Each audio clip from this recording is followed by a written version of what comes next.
Okay, wait, we're gonna start. Are you guys gonna introduce yourselves on here first? You're gonna introduce We're going. Go to the very. Are you gonna be here? No, just say that I'm working with like these people. Yeah, and then and I'll they're be doing working these with- topics. All right. And then I'm Let's gonna start go with right my now. goal. Is the mic working? This is Does it on? does it matter if I just turned it on? Turn it on. Yeah. Okay, then. Mic. He said go. I just don't know if the mic's working. All right, it's recording. Start whenever you want. So does it matter if the mic Oh is? my gosh. Steven, just go. Just go. Okay. Hi, I'm Stephen Tracy, and I worked with Millen, Murnau, and Kyle in space exploration. So for the political side of it, obviously this is a huge part of considering whether or not space exploration is worth it. And the current administration and other administrations can tell that it really is worth it, and we've put a lot into the budget and making sure it's worth it. Most recently, the Obama and Biden administration have done recent work with the ISS, or International Space Station, as recent as 2015, putting another man up there for a year to research it and coming out with more and more funding. And in these affairs, there are lots of European countries who we're competing with, but Russia, formerly the Soviet Union, is our main partner, and they're also the only one who's really close to us. And then here's a graph of our federal budget over the past while, and as you can see, throughout NASA's entire life, it's gone up and down a lot, and this is compared to the entire budget. So you can see after Kennedy's speech and before the first moon landing, there was the most federal budget, which was 4.5%. And this budget led to the first moon landing, so you can see the more budget we have, the more we can do with it.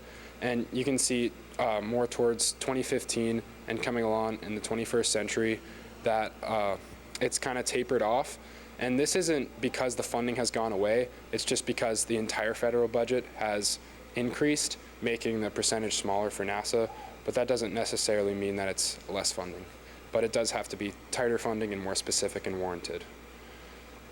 The current administration, which is the Obama administration, has done a lot of good work, but Obama personally has seen the future of NASA, and he's put out multiple missions, like the new ISS, putting out for a year, and securing things well into 2022.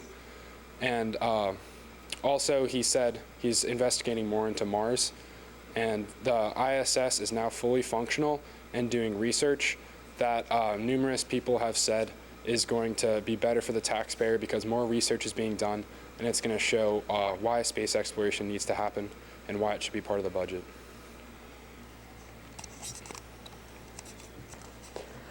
Now moving on to the economic side of things, and a big part of that has to do with the economic and the space program in general is inflation. And inflation has to do with a large part of the cost and the difference in cost over the years in NASA and the space program. And just for an example, the cost of the Mercury, Gemini, and Apollo programs, which all were launched in the 60s, they cost about $25 billion. And if we translate that into today's cost, it would cost about $110 billion. And here is a big chart over costs of space programs in the 1800s and then changing those over into about around the year 2008. So as you can see, for all of the ones in the 1800s, they're very low compared to the ones over here in 2008. And this comes from Forbes.com. And a third part that has a lot to do with the economic program is the International Space Station. The total running cost right now is over $142 billion, and researchers reported that each day a crew member is on board the International Space Station, it costs NASA about $7.5 million. And the Messenger, which was very similar to the ISS, but in earlier times cost about 5.5 million a day. So the ISS is a little bit more expensive than the Messenger.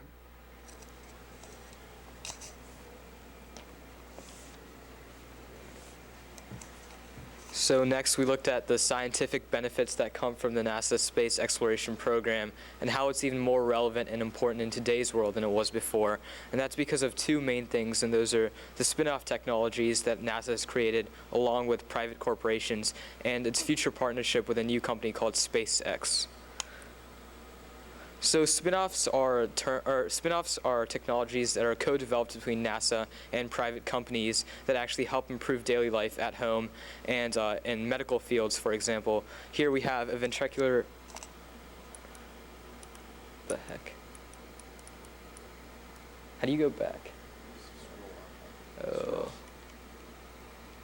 So here we actually have a ventricular assist device that actually helps patients stay alive longer when they're waiting for a heart transplant.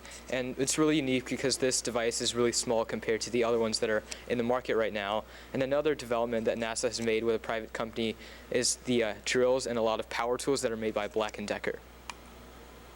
And these spin-offs has actually produced a lot of economic success in the states. So Ohio's about $270 million, and these other 4 states are really high too. And that's showing that NASA really cares about giving back to the society and helping the regional economies develop. So its future partnership with SpaceX offers NASA the ability to create more powerful rockets, such as the Falcon rockets, that are 1, more compact, and 2, more powerful. So they let you go harder for longer. And they also have created a lot of technologies to extend internet access to a lot of African countries and underdeveloped regions, using balloons that actually can move around the Earth and give everyone more access to communication and the internet around the world.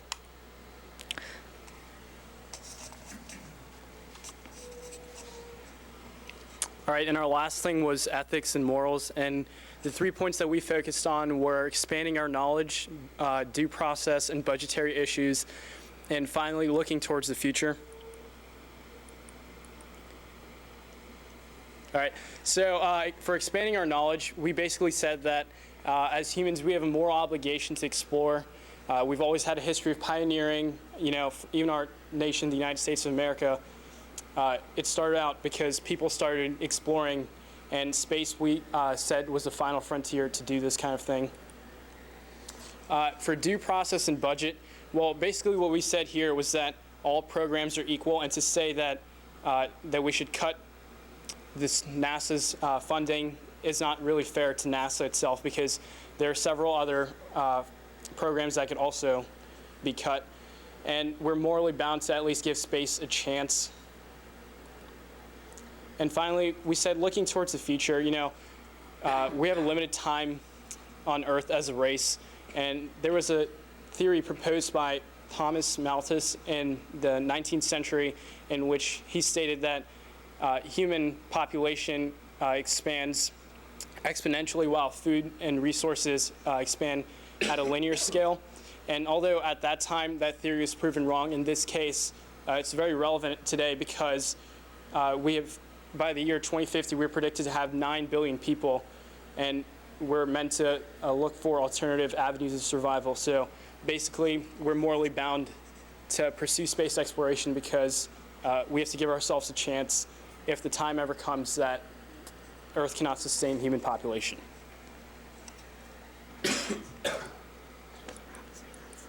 All right, and that's about it.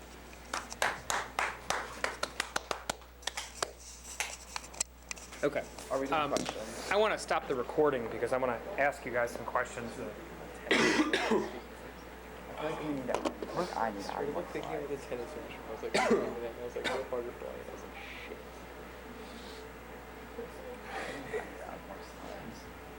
You just need to know what you said. Yeah, I didn't know. I had it all planned and then I forgot. Yeah. Okay, so it seems like you guys had a rough time on that. Like you forgot. Okay, let's go back to the classroom because I want to ask you some questions without, they're not on tape. I want being taped. I don't, he's gone. So, all right, come on, let's go. He needs his lab back. Yeah, that was weird. I don't know what that was. That was strange. All right, Are bring you your guys? stuff. You guys aren't standing up. No, we were. No, they were. You have to stand. They were like, bad right there. a little Oh, bit. see, I can wear this shirt.